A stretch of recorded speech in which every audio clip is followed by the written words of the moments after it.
বুঝতে পারবেন গায়েব কি জিনিস। আল্লাহর নবী মুহাম্মদুর রাসূলুল্লাহ সাল্লাল্লাহু আলাইহি ওয়াসাল্লামের নিকট একজন ইহুদি আসলেন। কে আসলেন? ইহুদি এসে জিজ্ঞেস করলেন, বললেন, ইয়া রাসূলুল্লাহ, আপনি সত্য নবী? আল্লাহ রাসূল বললেন, হ্যাঁ আমি সত্য নবী। আমরা তো আল্লাহকে দেখিনি, না দেখা আল্লাহকে বিশ্বাস করেছি। আমরা যেহেতু আমরা অদেখা আল্লাহকে বিশ্বাস করেছি, আপনার কাছে আমার প্রশ্ন হলো, আপনি যদি আমার ব্যাপারে সত্য কোনো নিউজ দিতে পারেন তাহলে আমি আপনার কাছে হাত রেখে ঈমান আনবো। চিৎকার দিয়ে বলেন সুবহানাল্লাহ। ইহুদি যখন এই কথা বললেন, বিশ্বনবী সাল্লাল্লাহু আলাইহি ওয়াসাল্লাম বললেন, কি তোমার প্রশ্ন বলো। ওই ইহুদি আল্লাহ রাসূলের সামনে হাতে একটা পাথর নিয়ে এসেছিলেন। নিয়ে এসে বললেন, ইয়া রাসূলুল্লাহ, আমার হাতের মধ্যে কি আছে? আপনি যদি এটা বলতে পারেন আমি ঈমান আনবো। আল্লাহ রাসূল বললেন, তোমার হাতের মধ্যে পাথর আছে।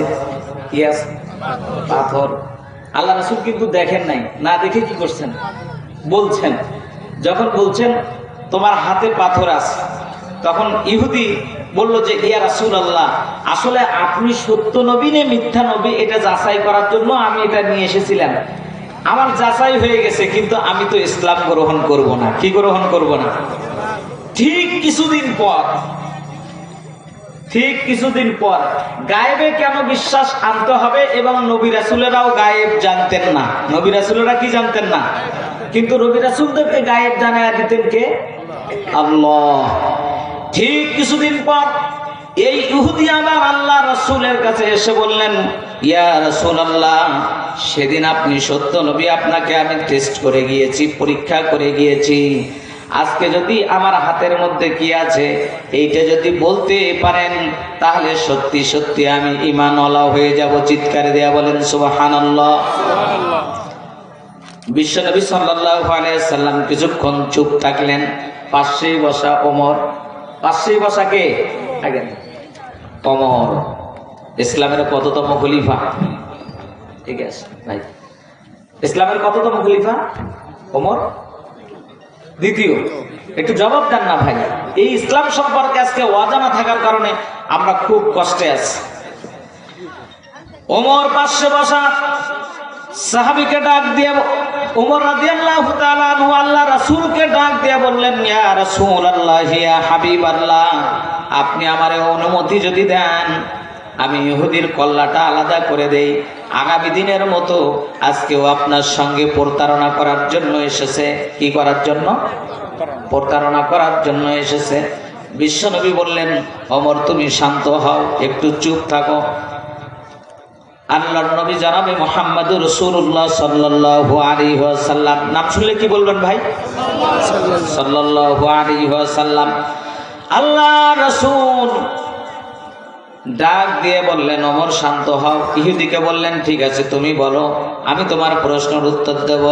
আল্লাহ রাসূল যখন বললেন, তোমার হাতের মধ্যে আজকে তুমি যেটা নিয়ে এসেছো আমি কি সেটা বলবো? এই কথা বললে কি তুমি ঈমান নিয়ে আসবে?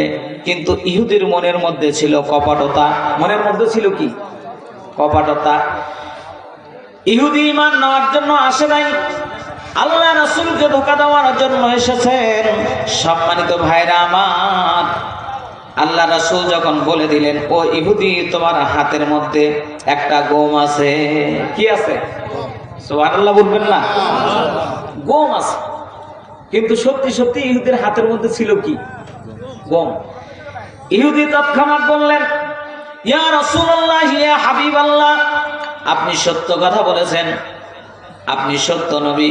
কিন্তু এবার সেকেন্ড প্রশ্ন হলো, এই গমটা কে খাবে? এই গমটা কে খাবে? তার মানে হলো আল্লাহ রাসূলকে ঠকানোর জন্য এসেছে। বিশ্বনবী সাল্লাল্লাহু আলাইহি ওয়াসাল্লাম তার কথা শুনে বললেন, ও ইহুদি, তোমার হাতের ভিতরে যে গমটা আছে এই গমটা খাবে চীন দেশের একটা পাখি। চিৎকার দিয়ে বলেন সুবহানাল্লাহ। কোথায় মদিনা আর কোথায় চীন? আল্লাহ রাসূল বললেন, এই গমটা খাবে কে? চীন দেশের একটা পাখি। কথা কি আপনারা শুনতেছেন ভাই? আলোচনা কি শেষ করে দেব? ঈমান কাকে বলে সেটা দেখেন, ঈমান কিভাবে তারা এনেছে। এই কথা যখন আল্লাহর নবী বললেন, সঙ্গে সঙ্গে ওই ইহুদি বেচারা হাসতে হাসতে বললেন, ইয়া রাসূলুল্লাহ, এটা আপনি কেমন কথা বললেন? দেখেন এই গমটা আমি খাচ্ছি, এইভাবে হাত থেকে গমটা যখন সে মুখের মধ্যে মারবে, কোথায়? মুখের ভিতরে যখন ঢুকাবে, এইভাবে খাইতে গিয়ে গমটা মুখের মধ্যে না যায় নাকের ভিতর ঢুকে গেছে। কোথায় ঢুকে গেল? নাকের ভিতরে ঢুকে গিয়ে হেডকোয়ার্টারে বসে গেছে।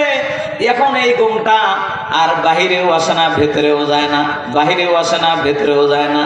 যত ইহুদি নাক টানাটানি করে, নাক টানাটানি করে লাভ নাই, হেডকোয়ার্টারে যেহেতু গমটা বসে গেছে। এবার ইহুদি বেচারা বুঝতে পারছে নবীর সঙ্গে বেয়াদবির করার কারণে, আমি আল্লাহ রাসূলের সঙ্গে প্রতারণা করার কারণে আমার গমটা জায়গা মতো আটকে গেছে। বলেন ঠিক নেই বা ঠিক? সম্মানিত ভাইরা আমার, মুসলমানের নাম দিয়ে যে সমস্ত ব্যক্তিগুলো, যে সমস্ত মানুষগুলো আজকে এরকম প্রতারণার জালে পা দিয়েছে, তাদের লেজ, তাদের পা, তাদের হাত, তাদের কপাল, তাদের কর্মকাণ্ড সবকিছু ওই রকম ফাটা জায়গার মধ্যে আটকে গেছে। বলেন ঠিক নেই বা ঠিক? তাহলে ভাই, এরকম ফাটা জায়গার মধ্যে আমরা কি আটকে থাকতে চাই না সত্যিকারের মুসলমান হতে চাই? সত্যিকারের মুসলমান আপনি আমি কেমনে হব, এই ঘটনা আগে শেষ করি নাকি বলেন? সম্মানিত ভাইরা আমার, এখন এই ইহুদি বেচারা ব্যস্ত হয়ে গেলেন কিভাবে এই নাক থেকে গম বার করা যায়। সে সময় মদিনার অলিতে গলিতে যত ডাক্তার ছিল, চিকিৎসা বিজ্ঞান ছিল, সবার কাছে দৌড়াদৌড়ি করতে লাগলো, কিন্তু কেউ গম বার করতে পারে নাই। শেষ পর্যন্ত ইহুদি বেচারা চীন দেশে গেলেন। কোন দেশে? তখনকার সময়ও চীন ছিল চিকিৎসা বিজ্ঞানে উন্নত। চীন দেশে যখন চলে গেল, চীন দেশে চলে যাওয়ার পর চীনের ডাক্তার নাক দেখে বলছে, তোমার নাক আর মুখের যে সাইজ, তোমার এই নাক থেকে গম বার করা সম্ভব নয়, গম বার করা সম্ভব নয়।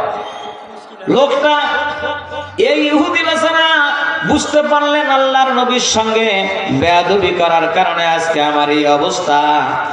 নিশ্চয় রাসূলের কাছে যেতে হবে, আমাকে মাপ নিতে হবে। আল্লাহ রাসূল যদি আমাকে ক্ষমা করে দেয়, হয়তো তবে আমার ক্ষমা পাওয়া সম্ভব। বলেন সুবহানাল্লাহ। এই চিন্তা নিয়ে ইহুদির বেচারা মনে কষ্ট নিয়ে যখন চীন থেকে বাসার দিকে ফিরছেন, এমন সময় চীন দেশের একজন গ্রাম্য ডাক্তার আছে না, আমাদের গ্রাম্য ডাক্তার কিছু কাজ গসরা দিয়ে চিকিৎসা করে। এমন একজন ব্যক্তি ডাক দিয়ে বলল, বাবা তোমার কি হয়েছে?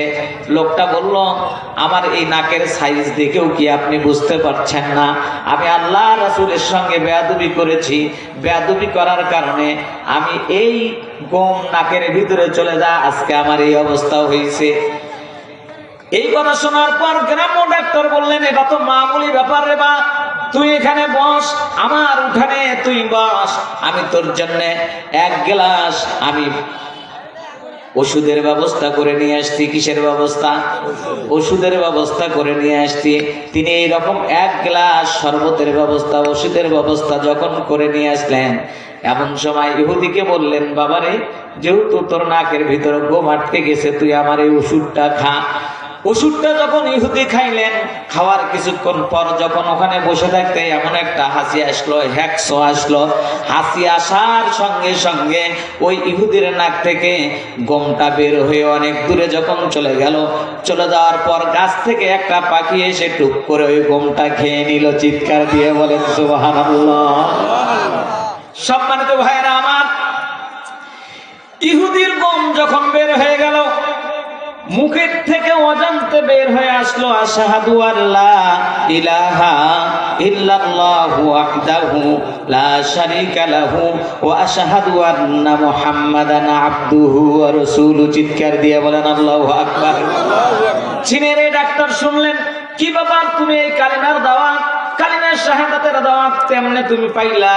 ইহুদি সব ঘটনা যখন তার সামনে খুলে বললেন, ওই ডাক্তার বললেন, ওই ইহুদিরে, আমি তো এই নবীরেই খুঁজতেছিলাম, আমিও তার অনুসারী হতে চাই। সুবহানাল্লাহ।